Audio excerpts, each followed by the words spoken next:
Hello. So today we will talk about life processes. So what is meant by life processes? जो कि NCERT का chapter 5 है।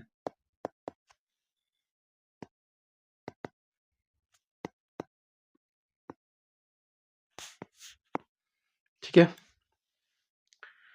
तो life process के बारे में एनसीईआरटी रीडिंग के साथ करते जाएंगे। How do we tell the difference between what is alive, what is not alive? If we see a dog running, or a cow chewing cud, or a man shouting loudly on a screen on a street, we know that these are living beings. What if the dog or the cow or the man were asleep? We would still think that they were alive. But how did we know that? We see them breathing and we know that they are alive. What about plants? ठीक है, तो हम यहाँ पर बात कर रहे हैं कि किसको हम अलाइव बोल सकते हैं, किसी को हम नहीं बोल सकते। ठीक है, तो पहला तो ये है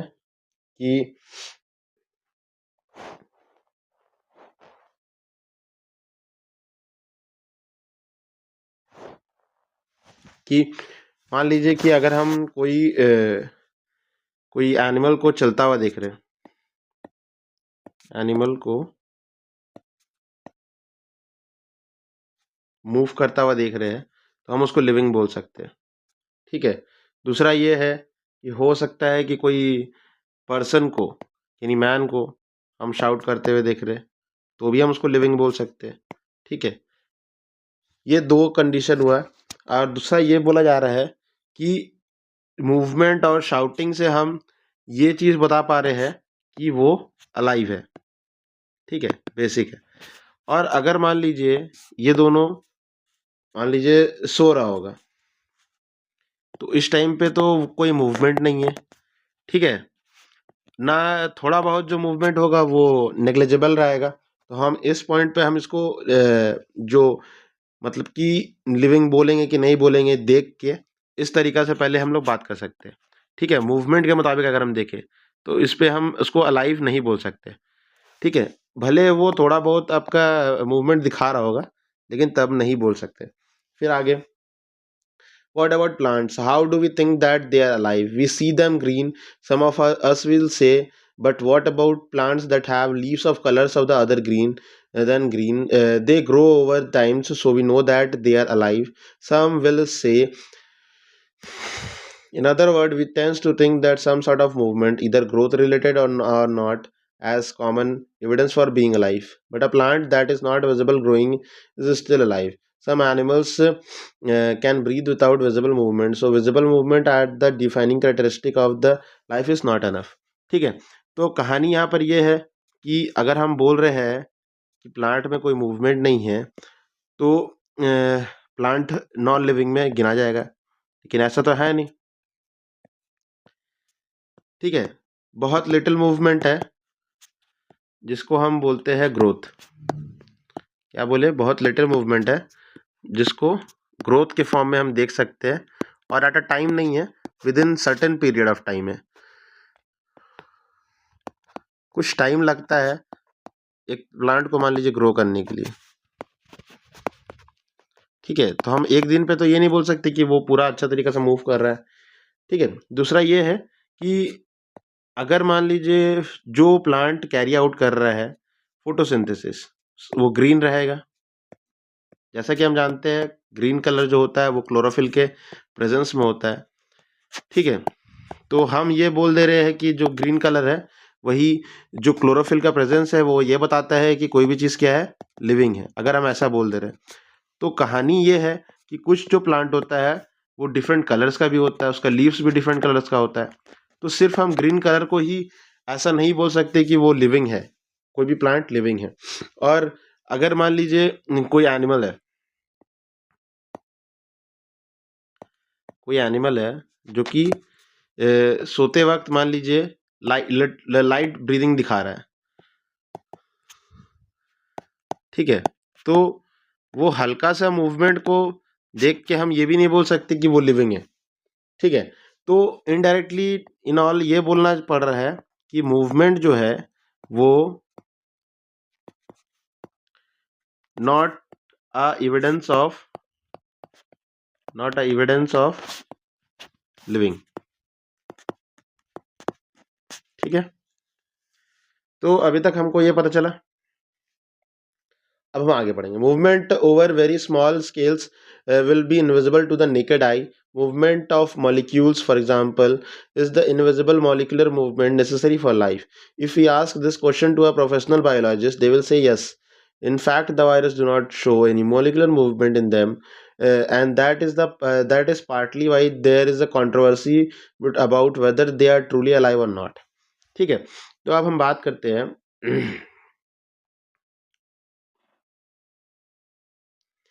कि अगर हम बात कर रहे हैं कि जो मूवमेंट होता है वेरी स्मॉलर स्केल में, उसको हम क्या बोल सकते हैं?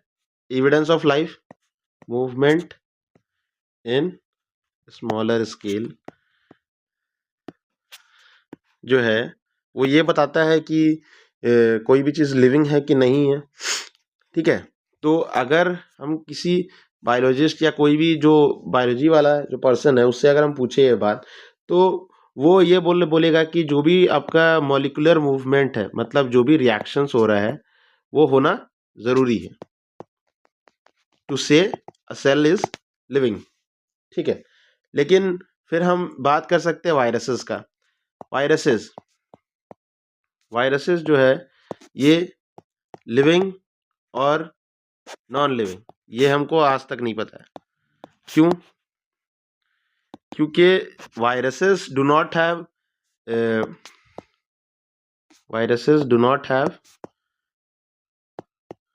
There cellular machinery,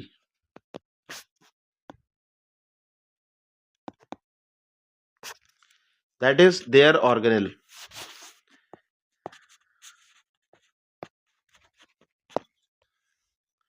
Viruses do only have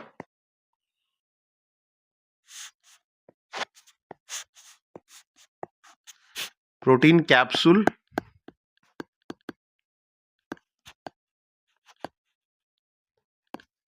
and their genetic material.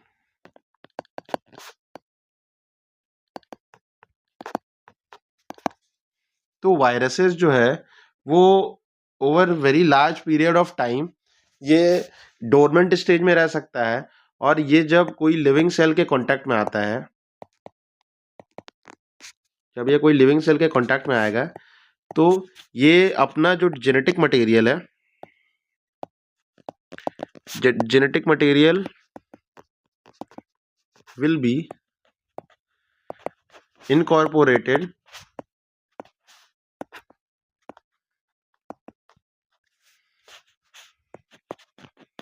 to the host cell. ये होस्ट सेल का जेनेटिक मटेरियल में इसका जो जेनेटिक मटेरियल है वो इनकॉर्पोरेट कर देगा, और फिर ये उसके मशीनरी के थ्रू ये अपना जो नंबर है वो बढ़ाएगा, ठीक है। तो अब हम ये भी नहीं बोल सकते कि मॉलिक्यूलर मूवमेंट भी है। Why are the molecular movement needed for life? We have seen in the earlier classes that the living organisms are not well organized structures. They can have tissues have cells have a smaller component in them, and so on. Because of the effect of environment, this organized order nature of the living structure is likely to keep breaking down over time. If the order breaks down, the organs will no longer be alive. So living creature must keep repairing and maintaining these structures. Since all these structures are made up of molecules, they must move molecules around all the time. What is the maintenance process in the living? ठीक है, तो अगर हम एक बात करें कोई living cell का, क्या चीज की बात कर रहे हैं? कोई लिविंग सेल का।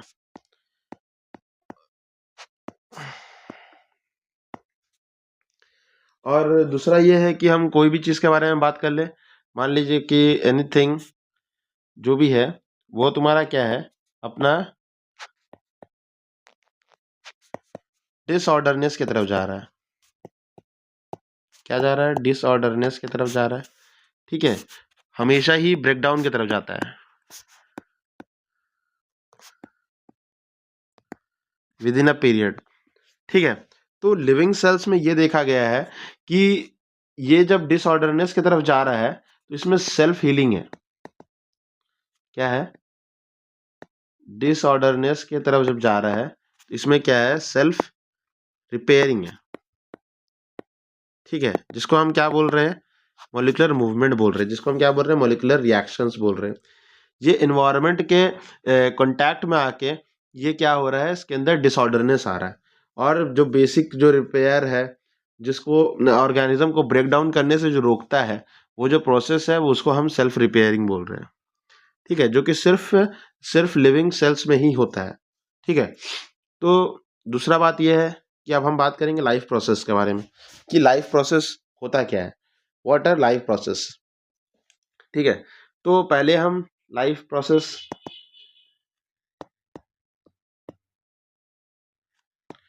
ठीक है, हमको पता है कि कोई भी जो ऑर्गेनिज्म बना है, ऑर्गेनिज्म जो बना है वो अबाउट 95% ऑफ कार्बन से बना हुआ है, कार्बन एंड हाइड्रोजन। ठीक है, तो ये चीज से बना हुआ है। तो अगर कोई ऑर्गेनिज्म का बॉडी बनने में जो रॉ मटेरियल्स का यूज पड़ेगा वो भी क्या रहेगा, ऑर्गेनिक रहेगा। ऑर्गेनिक यानी कार्बोहाइड्रेट्स रहेगा। ठीक है, कार्बोहाइड्रेट्स, तो ऑर्गेनिक कंपाउंड में हम गिन सकते हैं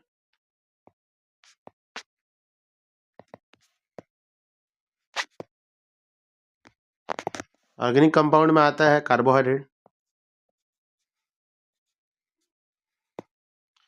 जो कि हम पढ़े आ रहे हैं एनर्जी गिविंग फूड होता है।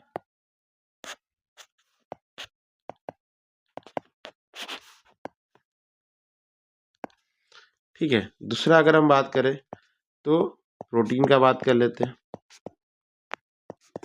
प्रोटीन क्या है, एक तरीका का बॉडी बिल्डिंग फूड है। ठीक है, तो ये जो दो कार्बोहाइड्रेट जो कंपाउंड्स है, ये सब का काम ही यही है कि बॉडी को बनाना है। ठीक है, तो जब हम लोग का बॉडी ये सब चीज से बन रहा है तो ऑब्वियस सा बात है, ये सब चीज को कहीं ना कहीं से हमको इंटेक करना पड़ेगा। ठीक है, ऑल्सो एनर्जी गिविंग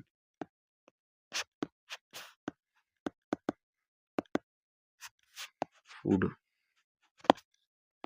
ठीक है, तो जो प्रोसेस ऑफ इनटेकिंग है, जो प्रोसेस ऑफ इनटेकिंग है उसको हम क्या बोलते हैं, न्यूट्रिशन बोलते हैं। क्या बोलते हैं, न्यूट्रिशन। क्या है, process of intake of nutrients.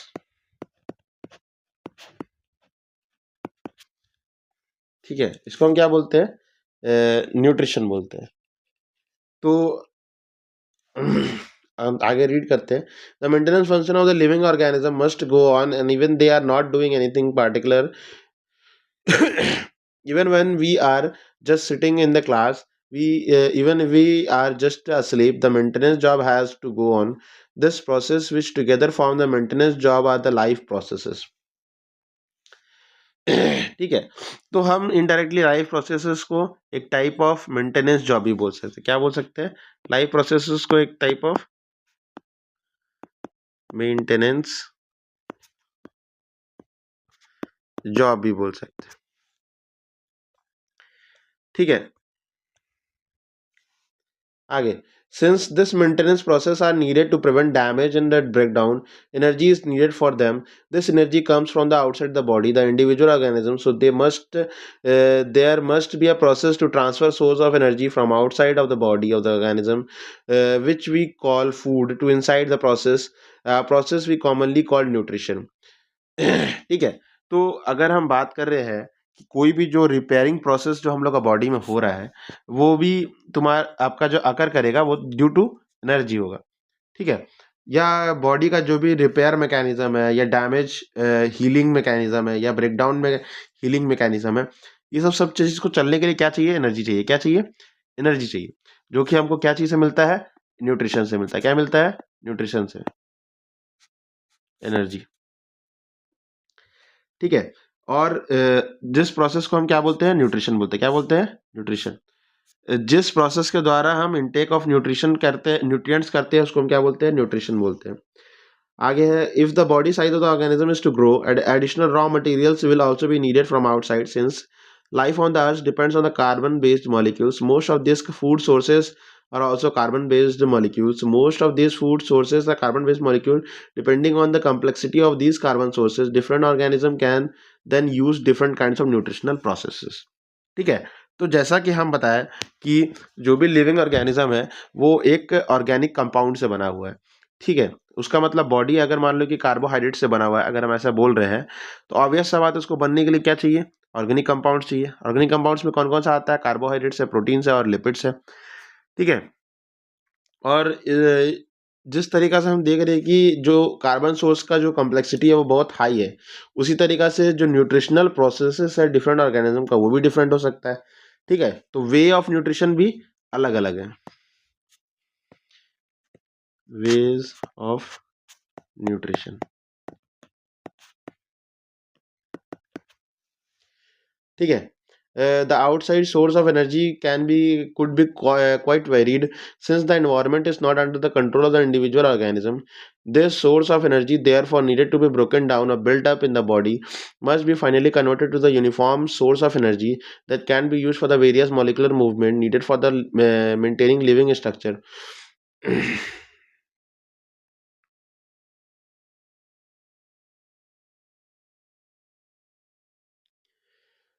Needed for maintaining the life structures, as well as to the kind of molecule the body need to grow. For this, a series of chemical reactions in the body are necessary. Oxidizing, reducing reactions are some of the most common chemical means to break down molecules. For this, many organisms uses oxygen source from outside the body. This process, acquiring oxygen from outside the body and to use in the process of breakdown of food source for the cellular needs, it is called as respiration. ठीक है। तो अगर हम बात करें, जो nutrients जो हम लोग इंजेस्ट कर रहे हैं, जो न्यूट्रिएंट्स जो है जो हम लोग इंजेस्ट किए हैं, वो होता है कॉम्प्लेक्स फॉर्म में। कॉम्प्लेक्स फॉर्म में होता है। ठीक है। इसको हम लोग को पहले तो डाइजेस्ट करना पड़ता है to make it into simpler form. अब जब सिंपलर फॉर्म में लेके आ गए तो हमको इसका ऑक्सीडेशन करके, मान लीजिए ऑक्सीडेशन या मे बी रिडक्शन करके हमको डिफरेंट रिएक्शंस कराना पड़ेगा। ठीक है। तो अगर हम ऑक्सीडेशन का बात करें, ऑक्सीडेशन जो प्रोसेस जो कोई भी ऑर्गेनिज्म का बॉडी में होता है वो है, मान लीजिए रेस्पिरेशन। ठीक है। ये क्या है? रेस्पिरेशन। और अगर हम बात करें रिडक्शन का, तो रिडक्शन का जो प्रोसेस है वो प्लांट्स में होता है, जिसको हम क्या बोलते हैं? फोटोसिंथेसिस बोलते हैं। क्या बोलते हैं? फोटोसिंथेसिस। ठीक है। तो रेस्पिरेशन में अगर हम बात करें, रेस्पिरेशन में जो C6H12O6 जो है, इन प्रेजेंस ऑफ ऑक्सीजन इसका ब्रेकडाउन किया जाता है CO2 प्लस H2O में टू ऑब्टेन प्लस 38 ATP। ठीक है। ATP तो पता है कि ये क्या है? Energy currency of the cell है।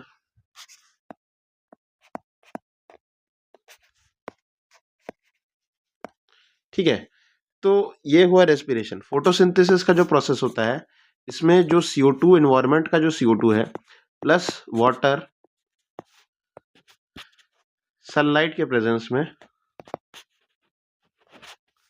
और क्लोरोफिल के प्रेजेंस में ये बनाता है 6 ग्लूकोज बनाता है।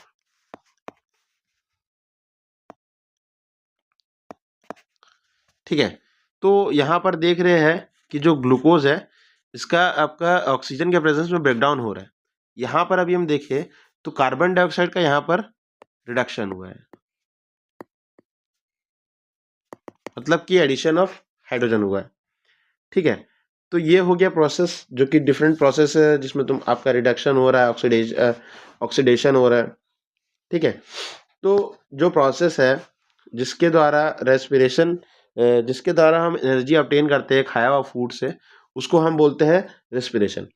इन case of a single celled organism, no specific organ to take food for taking in food, exchange of gases or removal of the waste material be needed, because the entire surface of the organism is not contact with the environment. But what happen when the body size of the organism increases the body design become more complex.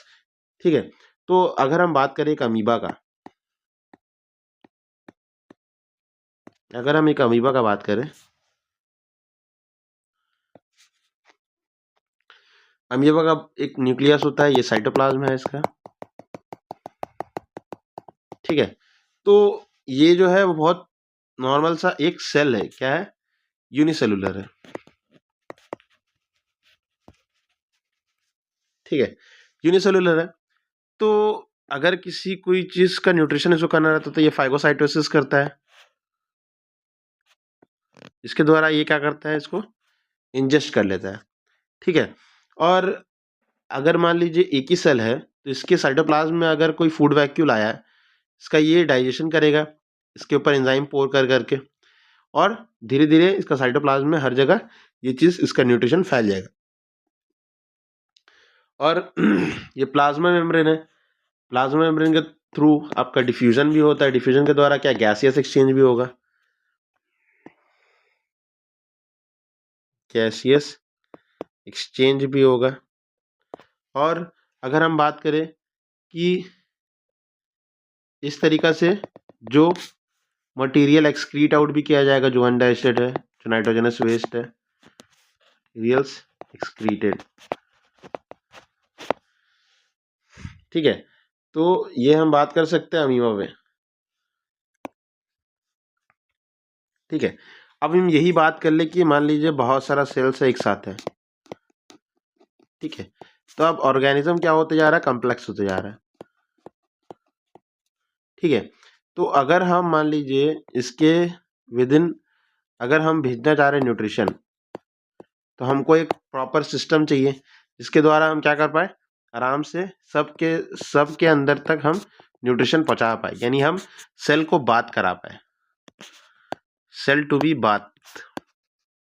ठीक है, तो ये जो system है जो tightly manage करेगा सब चीज को, ये हायर जो मल्टीसेलुलर ऑर्गेनिजम्स में, इसको हम क्या बोलते हैं, सर्कुलेटरी सिस्टम बोलते हैं। क्या बोलते हैं, सर्कुलेटरी सिस्टम। तो circulatory system can be open और can be closed.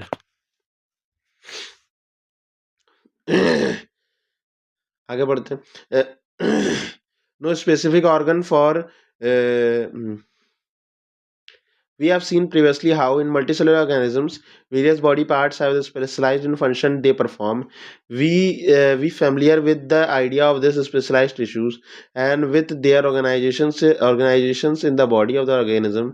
It is therefore not surprising that uptake of the food and oxygen will also be the functional function of a specialized tissues. However, this poses a problem since the food and oxygen are now taken up at one place in the body of the organism while all the parts of the body need them. This situation creates a need for transport system for carrying food, oxygen from one place to another. ठीक है, तो circulatory system का अगर हम features का बात करें, मतलब सर्कुलेटरी सिस्टम में क्या ज़रूरत है हमको, तो पहला जो है ऑक्सीजन ट्रांसपोर्ट। ठीक है, दूसरा ये है कि जो फूड डाइजेस्ट हुआ है वो सब का transportation, nutrient nutrient transportation,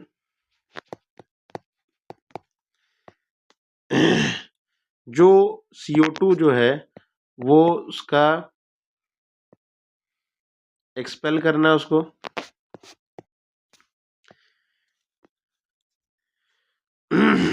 various excretory waste को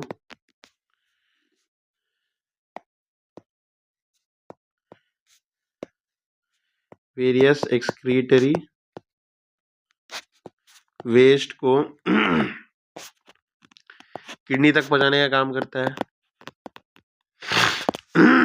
जो कि एक ब्लड फिल्टरिंग ऑर्गन है।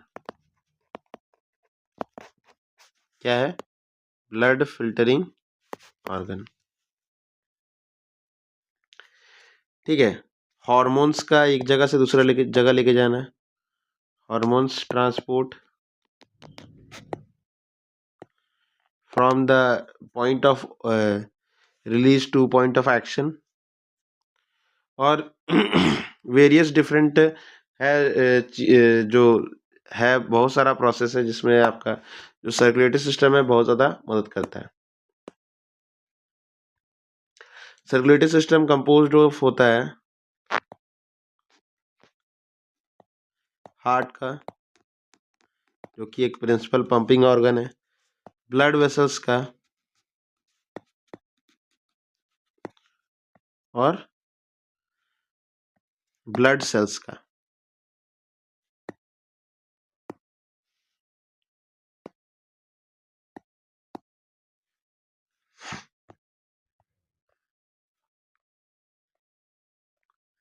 ठीक है।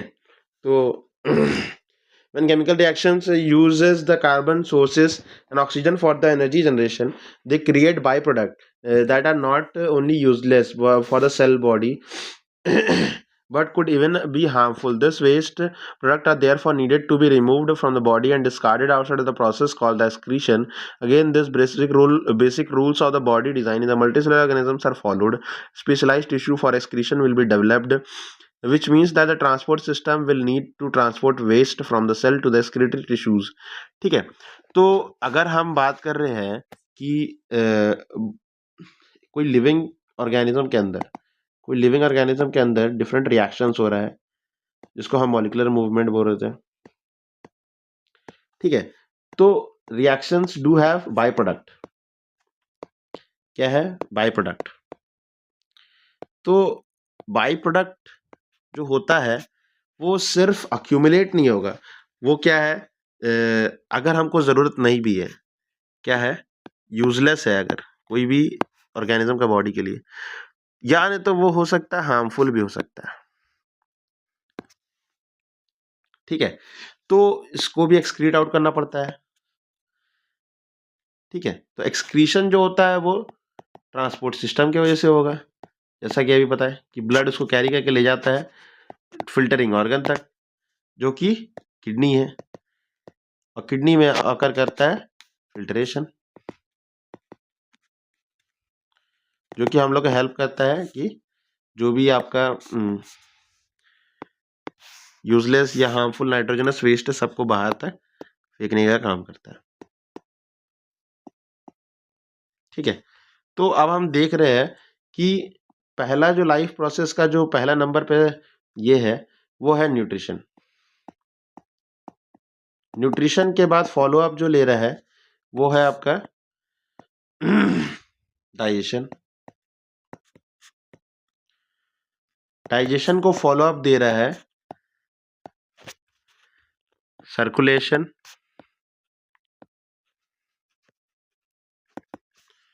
सर्कुलेशन को फॉलो अप दे रहा है रेस्पिरेशन।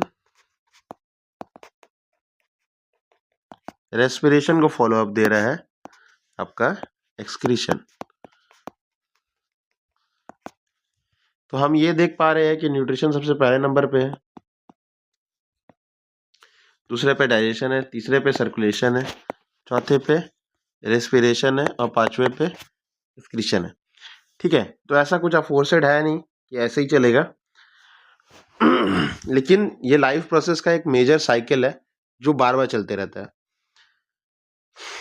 ठीक है? तो